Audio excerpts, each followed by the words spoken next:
Good morning, dears. It's my pleasure and privilege to share some of my thoughts with you. Before that, we'll start with a Sanskrit shlokam, which has got a lot of meanings, which will be very useful in the practical life, and it will help you to come up in life as well. सान्द्रानन्दावबोधात्मकमनुपमितं कालदेशावधिभ्यां निर्मुक्तं नित्यमुक्तं निगमशतसहस्रेण निर्भास्यमानम् अस्पष्टं दृष्टमात्रे पुनरुरुपुरुषार्थात्मकं ब्रह्मतत्त्वं तत्तावद्भाति साक्षात् गुरुपवनपुरे हन्तभाग्यं जनानाम्. This is the first slokam of Srimad Narayanam. Srimad Narayanam is the concised form of Srimad Bhagavatam. Srimad Bhagavatam, the total 13 skandhas have been concised, reduced to 100 dashakams, say about 1034 slokas. And this is the first slokam, which the context is, Shri Medpattur Narayana Bhattadaripat, when he had the ailment of paralysis. To come out of that, Tunjat Ramanujathachan advised him to go to Guruvayur temple and start worshipping Lord Vishnu. So there, Bhattadari started the entire episode saying that Hanta Bhagyam Jananam, this is a blessing for all of us, not only in Guruvayur, but in the nearby stations and the entire society throughout the world. This Chaitanyam, this blessing is there in Guruvayur now, what we have in the Puranas and epics as Vaikuntham. That Vaikuntham has been shifted to Guruvayur to bless all of us. It explains that Lord Vishnu is omnipotent, omnipresent, and omniscient. Despite these facts, we have His presence in Guruvayur, which is all of our blessing, and we should make use of it in our practical life by worshipping Him, by understanding His message through Bhagavad Gita and Mahabhagavatam, and in various forms. Each time when the incarnation takes place, whenever there is an adharma takes place, Bhagavan Lord Vishnu comes to the world in the form of an incarnation in different verses, in different variations. So she started, the main important incarnations are, which is called 10 incarnations, which are called Dashavtar. Lord Vishnu took lot many incarnations, out of which 10 incarnations are most significant. The first one was in the form of a fish. It is called Matsya-Avataram. Matsya-Avataram, the main purpose is, there was a demon called Hayagriva. Hayagriva took away all the 4 Vedas from Brahma's face. And all these Vedas had been taken away and kept it in the unreachable place by this Hayagriva demon. And all the Devas and Brahmadev, everyone together approached Lord Vishnu to take it back, to get it back by destructing or by killing this demon Hayagriva. For that, Lord Vishnu took this incarnation as Matsya-Avataram or as a fish. He incarnated as a fish. The second incarnation was in the form of a tortoise, and it is called as, known as in Sanskrit as, it is called as Kurma-Avatar. This Kurma-Avatar is, when they were digging the extracts which were immersed during the flood, all the treasures. So that to regain that, they started, exploring the ocean called the Ksheerabdhi, that is milk ocean, Palari. For that, they came into some sort of agreement between the Devas and the Asuras. In one side, Deva, and the other side, the demons. Now, for that, you need a string, for which they took Vasuki as the string, and to tie it up, the mountain called Manthara Parvatam. With that Parvatam, that mountain, they started extracting this Ksheerabdhi or Palari, and for that, while doing that, this hill, this mountain, it went deep inside the sea and they couldn't gain it. So again, they all sought the help of Lord Vishnu.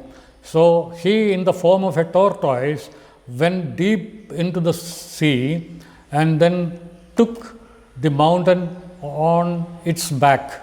The tortoise back has got so much of strength and thickness, so he could bring that out, and for that purpose this incarnation he took, to regain that mountain which has gone deep into the sea. That is the second incarnation. The third incarnation is called Varaham, which is the form of a pig, P-I-G, pig. So there, what happens, to bring that context to your knowledge, Brahma had some 4 children called Sanakadis. Sanakan, Sanandan, Sanatanan, Sanatkumaran. These 4 young children with a lot of knowledge, immense knowledge, and with a lot of devotion, they wanted to visit Vaikuntham and to offer their prayers to Lord Vishnu. There, at the entrance, the gatekeepers, the watchmen, there were 2 people called Jayan and Vijayan. This Jaya Vijaya stopped these small Brahmacharis, Muni, and asked them, do you have an appointment to meet Lord Vishnu? They said, no, we don't have an appointment. But then you have to wait. Let me go and check whether he is okay to meet you. Your introduction, please. So he said, I am Sanakan, I am Sanandan, I am Sanatkumaran. So like that they introduced themselves, and these gatekeepers went inside and requested the permission whether should So they came and asked him to wait, he will tell you.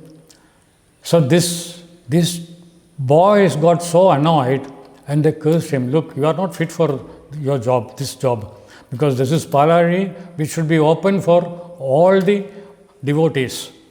So now you have violated that, so you have to undergo 3 janams as demons. So the first of their birth is called Hiranyakshan and Hiranyakashipu. They are twins. They are the sons of Hiranyakashipu and Hiranyakshan are the twins of Diti, and that is called Daityas. Diti Sapatyam Puman is called Daityan. So Aditi and Diti are the granddaughters of Lord Brahma, and Lord Brahma married these two girls, they are also twins, to Kashyapa Prajapati. Kashyapa Prajapati is again, he is also a Brahma's grandson. So distant cousins and all that, but it is allowed, it is permitted, and Diti and Aditi were married to Kashyapa Prajapati, and in one evening, Sandhya time, at that time, Diti requested Kashyapa Prajapati that she needs a union with the Prajapati, and to have what you call in Sanskrit, it is called Sambhogam. They wanted that. So Kashyapa Prajapati said, look, this is not the time for that. This is the Brahma Muhurtam, Sandhya time is for worshipping. So she said, nothing doing, I want it now. So he said, okay, it's up to you. So he obliged, and she conceived. Again, a twins. The first one was named as Hiranyakashipu, and the second one was Hiranyakshan. Now, Hiranyakashipu and Hiranyakshan got all the bad and evil characters because they had been produced at the wrong time. So this is the context. And Hiranyakshan, the moment he got the birth, he grew, and then he started meditating and gaining a lot of strength by in the form of varam, what you call blessings from Lord Brahma and all, saying that nobody will be able to kill him unless and until an animal comes and kills him. So he wanted all the strength, and he started capturing all the three worlds, Bhumi, Swargam and Patalam, all the three. So Bhumi, he captured her and went into the deep sea, and then kept it in such a place where nobody can access her. So again, that time, all the Devas and all that went and approached Lord Vishnu and said, this is what has happened. So to come out of this situation, an embarrassment situation, when Bhumi is not there, the total creations, will come to a standstill. Unless and until we provide them the place, which is the Bhumi, which is the earth. So earth, now we do not know where earth has been taken away. It has been taken away by the demon Hiranyaksha. The moment Brahma was thinking all these, realizing that Lord Vishnu came out of Lord Brahma's nostril as a small pig, a very, very minute pig. The moment it was born, started growing mountainous, and the entire world. And then he started shouting, and then went inside deep in the sea, and he had got two horns, So he went deep inside and took the entire earth, the whole sphere, onto this theta, and then brought up and then kept it aside. And according to the practice, Lord Vishnu cannot be reached by anyone without a proper channel through some noble soul. Where Narada came into picture, Narada approached Hiranyakshan, see, look, there are somebody who is stronger than you. He didn't have any business to take away the property what you had kept deep inside. So he took it away and brought it back. So the Hiranyakshan got so annoyed. He said, where is he? So he said, I'll show you. So Narada took him and showed Lord Vishnu. Sri Narada Maharshi is again a son of Lord Brahma. Lord Brahma's job is to create people. He creates both good and bad people based on the total civilization what the soul have got. Depending on that, they will get the birth. So Narada is a very, very creative and very devoted person. So Narada is Brahma's son, and he always focus on good things, for which he may take some zigzag way, but ultimately the focus is for the good. So here the focus is the end of Hiranyakshan, for which he praised Hiranyakshan that he is the strongest person in all the three worlds. But such a person, somebody else has come to challenge. Now that challenge, can you allow it? So he said no. And Narada brought Hiranyakshan in front of Lord Vishnu, who is disguised as Varaha, as a pig. So there, he went and challenged, and with the Gada and all, started the battle. And within a fraction of a second, Lord Vishnu demolished him, killed him, and brought back the earth to its own place. So that is the third incarnation.